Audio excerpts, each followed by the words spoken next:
여러분 안녕하십니까? 8월 7일 금요일 뉴스투데이 강원입니다. 춘천 의암호에서 경찰선 등 선박 석 대가 전복돼 1명이 숨지고 5명이 실종됐습니다. 어제 오전 11시 반쯤 강원도 춘천시 서면 의암호에서 춘천경찰서 소속 경찰선과 춘천시청 선박, 고무보트 등 3척이 전복됐습니다. 사고는 폭우로 떠내려가는 수초섬을 고정하기 위해 행정선과 민간업체가 출동한 과정에서 발생했습니다. 1차 고박 작업에 실패한 뒤 경찰정이 추가 투입된 협력 작업에도 고박에 실패하고 철수하는 과정에서 의암댐에서 500m 상부 지점에 설치된 와이어에 걸리면서 선박 석 대가 동시에 전복됐습니다. 이번 사고로 시청 기간제 근로자 이모 씨가 숨진 채 발견됐으며 경찰관 1명과 시청 공무원 3명, 그리고 인공어초 관계자 1명 등 모두 5명은 실종 상태입니다. 어처구니 없는 사고에 실종자 가족들은 현장을 찾아와 강하게 항의했습니다. 대체 왜 이렇게 무리해서 작업을 했냐는 항의였는데 춘천시는 출동을 지시한 적이 없다고 반박했습니다. 김상훈 기자가 취재했습니다. 사고 수습 현장을 찾은 실종자 가족들은 춘천시가 왜 이런 무리한 지시를 했는지를 수차례 따져 물었습니다. 다른 사람은 지시가 내려와서 했다는 거야. 그 시장님이 똑바로 파악을 해가지고 아시라고. 하지만 이재수 춘천시장은 죄송하다는 말만 반복할 뿐이었습니다. 취재진과의 인터뷰에서도 이 시장은 지시한 적이 없다는 입장만 내놨습니다. 우리 너무 심하게 불어났었는데 꼭 그렇게 출동을 시켰어야 되는지. 쓸 이유가 없죠. 저희를 시키라고 얘기도 안 했을 테고. 춘천시는 보도자료에서도 결코 지시한 적이 없고 인공수초섬을 그냥 떠내려가게 두라고 했다고 해명했습니다. 그러나 실종자 가족들은 만약 아무런 지시도 없고 강압도 없었다면 이들이 대체 왜 오늘 같은 날 배를 타고 나가 작업을 했겠냐며 분통을 터뜨렸습니다.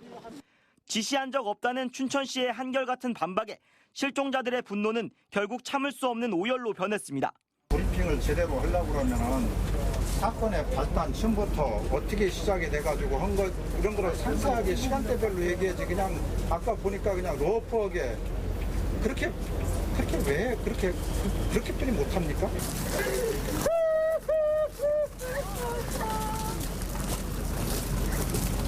경찰도 실종자 가족들의 의견을 듣고 인공수초섬을 담당하는 시청 관계자들을 불러 이 부분을 집중 조사하고 있습니다. 또 평소 인공수초섬 결박 상황과 지시 내용이 이번 사고의 핵심 원인이 될 것으로 보입니다. MBC 뉴스 김상훈입니다. 집중호우가 무서운 이유는 산사태 위험을 높인다는 겁니다. 20일 넘게 비가 이어지면서 산사태 조짐이 곳곳에서 감지되고 있고 산사태주의보도 발령됐습니다. 불안한 마음에 거처를 안전한 곳으로 미리 옮긴 주민들도 있는데요. 이하라 기자가 취재했습니다. 집 뒷산 곳곳이 패여있고 흘러내려온 토사로 뒤뜰은 엉망이 됐습니다. 누적 강수량이 200mm를 넘긴 지난 3일, 집 뒷산이 무너질 조짐을 보이자 급한 대로 방수포를 덮었지만 소용없었습니다. 그 나무들이 쓰러져 있고 옆면까지 토사가 튄 상태입니다. 이곳에 있는 주민들은 현재 대피해 있는 상황입니다. 7월 중순부터 계속해서 비가 온 데다 지난 31일부터 시간당 50mm가 넘는 폭우가 일주일째 계속되자 지자체도 비상이 걸렸습니다. 8월 달 들어서 지금 누적 강수량이 190을 넘었는데 1, 2, 3, 4, 5 계속 비가 오면서 시간당 강수량이 30 이상이 되기 때문에 계속적으로 지금 비상근무를 하고 있는. 뒷산에서 흘러내려온 흙이 도랑을 막아 집 뒷밭부터 물이 차기 시작합니다. 토사가 집을 덮칠 수도 있는 상황이지만 손 쓸 수 있는 게 없는 할머니는 답답한 마음에 눈물부터 납니다. 너무 많이 물이 아침에 내려가서 내가 너무 겁을 먹었다고. 물이 막 차올라오고 저 들어가면 산더미처럼 이렇게 쌓인 거 다. 불법 개발을 하다 공사가 중단된 산 중간에 큰 방수포가 덮여 있습니다.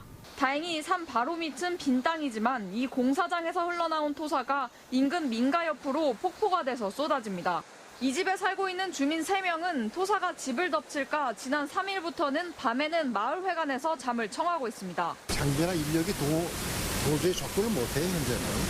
지금 건들면 더 오히려 피해가 더 커요. 그래서 그냥 내 자신도 그렇고 피해서도 그렇고 비가 멈추는 데 기다리는 방법밖에 없어요. 원주시는 신고가 접수된 신림면 황둔리와 귀래면 웅계리에 산사태 예방 조치를 하고 431개 취약지에 대한 모니터링을 강화하고 있습니다. MBC 뉴스 이하라입니다. 철원 최북단의 민통선 마을은 북한에서 흘려내리는 한탄전이 범람하면서 최악의 피해를 입었습니다. 직접 눈으로 본 마을은 너무나 처참했는데요. 강화길 기자가 취재했습니다. 마을 전체가 물에 잠겨 지붕만 드러냈던 철원군 이길리 마을. 물이 빠졌다는 소식에 한달음에 달려갔지만 군부대 초소에 막혔습니다. 침수돼 위험하기도 하지만 민간인 출입 통제 구역이기 때문입니다. 검문소 너머로 보이는 마을이 바로 이길리입니다. 어제 지붕 처마 밑까지 차올랐던 물은 모두 빠졌습니다.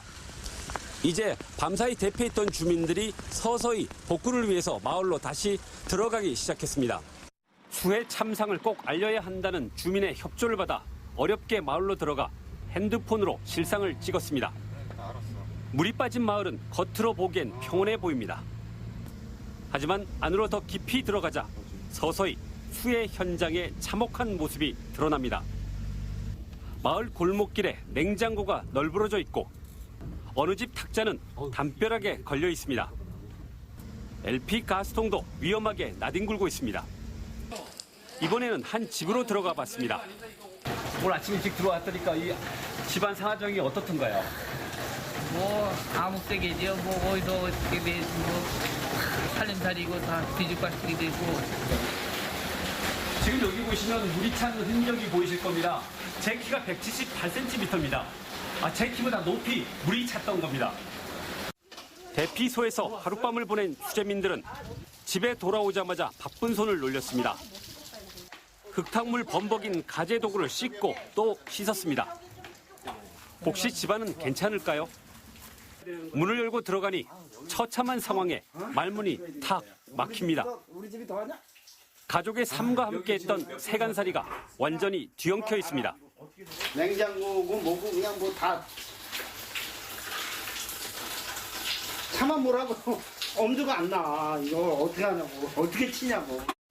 안타까운 주민들을 뒤로 하고 마을을 쑥대밭으로 만든 한탄천 범람 현장으로 이동했습니다. 하천뚝 곳곳이 깎여 나갔습니다. 저 밑에는 뚝이 있고 여기 뚝이 없잖아 지금. 이게 여기서부터 이제 출렁출렁 되면서 이게 넘는 거야. 범람 현장은 한두 곳이 아닙니다. 여전히 강한 물살이 흐르는 한탄천. 긴 제방이 속절없이 잘려나갔습니다. 닷새 동안 내린 700mm가 넘는 물폭탄에 맥을 추지 못했습니다. 24년 새 3번의 물난리를 겪은 이길리 마을. 언제 또 이 난리를 겪어야 끝이 나냐며 되묻고 있습니다. MBC 뉴스 강화길입니다. 올 여름은 잦은 비에다 폭우까지 내리면서 하천에서 바다로 유입되는 쓰레기들도 늘어나고 있습니다. 태풍에 대비해 배정한 예산까지 소진될 상황이 되면서 지자체들의 걱정이 커지고 있습니다. 김형호 기자가 보도합니다. 강릉시 주문진 지역의 해변, 나뭇가지와 폐 그물이 쌓여 있는 해변에서 피서객들이 해수욕을 즐기고 있습니다. 도로에는 나뭇가지를 수거해 넣은 종량제 봉투들이 쌓여 있습니다. 유례없는 긴 장마에 여름 해수욕철까지 겹치면서 동해안 각 시군들이 해양 쓰레기 처리에 어려움을 겪고 있습니다. 지난달 말 집중호우에 발생한 해양 쓰레기는 현재까지 집계된 것만 2,000톤. 강릉과 양양, 고성군은 처리 비용이 부족해 국비까지 긴급 요청한 상태입니다.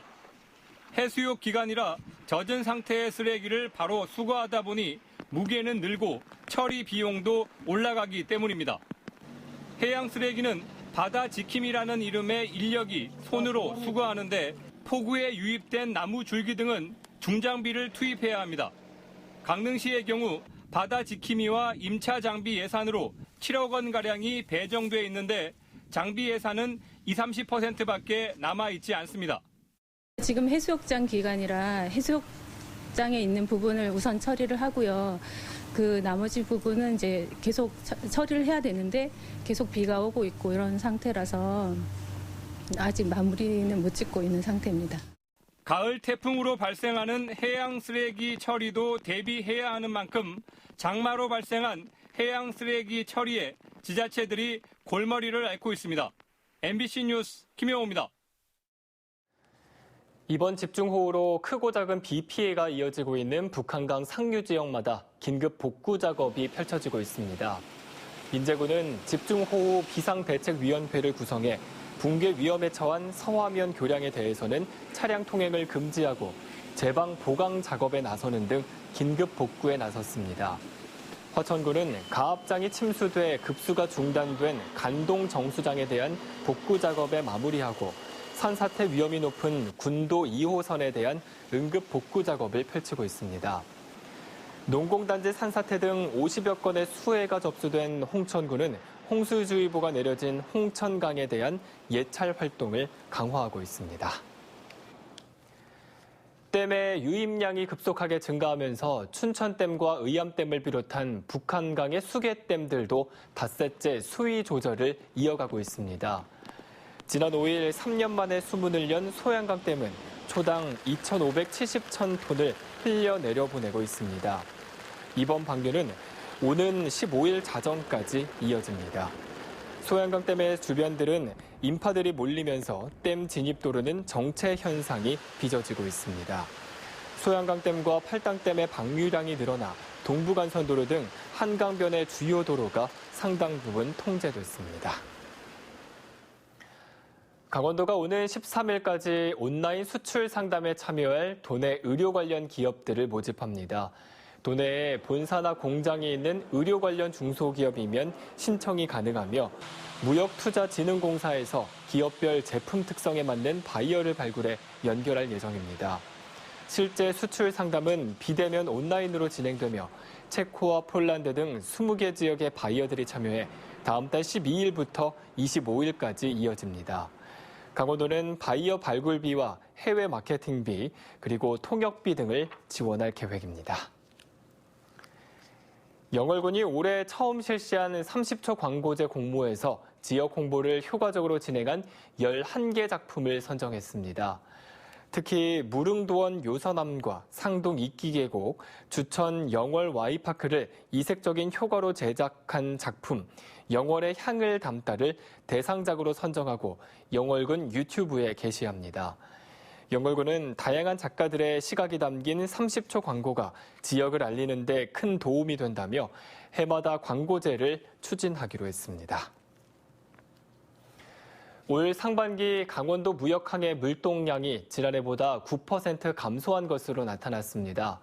동해지방 해양수산청에 따르면 올 상반기 도내 5개 무역항의 물동량은 2,693만 톤으로 지난해 같은 기간보다 9.1%인 272만 톤이 감소했습니다.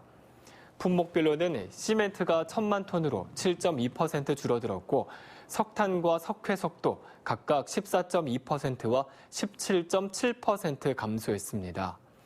이렇게 물동량이 감소한 것은 코로나19의 영향으로 중국과 러시아의 수출입 물량이 급감하고 석탄회는 시멘트 공장의 부연료 사용 감소로 45% 줄어들었기 때문으로 분석됩니다.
강원도와 대한적십자사가 집중호우 피해자들에게 재난심리 무료 상담을 지원합니다. 이를 위해 도내 의사와 간호사, 전문 상담 요원 등 상담 활동가 94명이 피해자들의 심리적인 충격을 최소화하고 일상생활 복귀가 이루어질 수 있도록 18개 지역에서 활동을 합니다. 집중호우 피해자는 강원도와 시군, 대한적십자사를 통해 심리지원 서비스를 신청하면 됩니다. 오는 2학기 유치원과 각급 학교에 전교생 등교가 권고됐습니다. 강원도 교육청은 코로나19 장기화에 따른 학력 격차와 수업 일수 결손을 막기 위해 철저한 방역을 전제로 2학기에는 모든 유치원과 초중고등학교가 전교생 등교 수업에 임할 것을 권고했습니다. 하지만 전교생 1000명 이상 학교는 3분의 2 밀집도 유지를 권장하고 전교생 등교를 실시하고 있는 학교는 현행 유지가 가능하다고 밝혔습니다. 이번 전교생 등교 권고 조치는 코로나19 장기화에 따른 학력 격차와 기초학력 미달 사태가 우려되고 있기 때문입니다. 다음 달 열릴 예정이었던 삼척 이사부 축제가 취소됐습니다.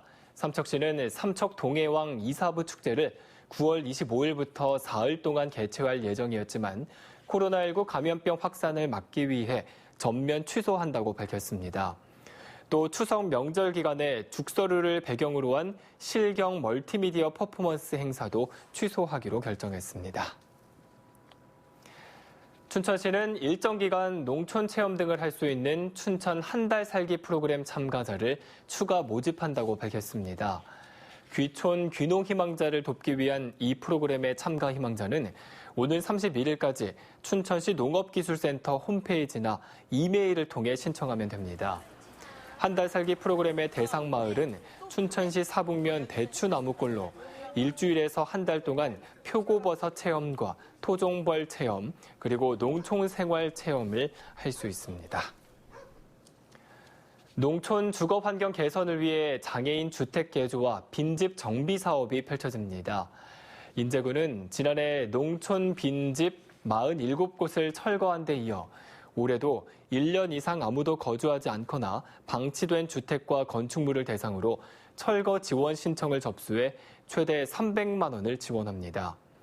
또 농촌에 거주하는 장애인 가구의 주거 환경 개선을 위해 오는 9월부터 경사로와 보조 손잡이 등 장애인 편의시설 설치를 지원할 예정입니다.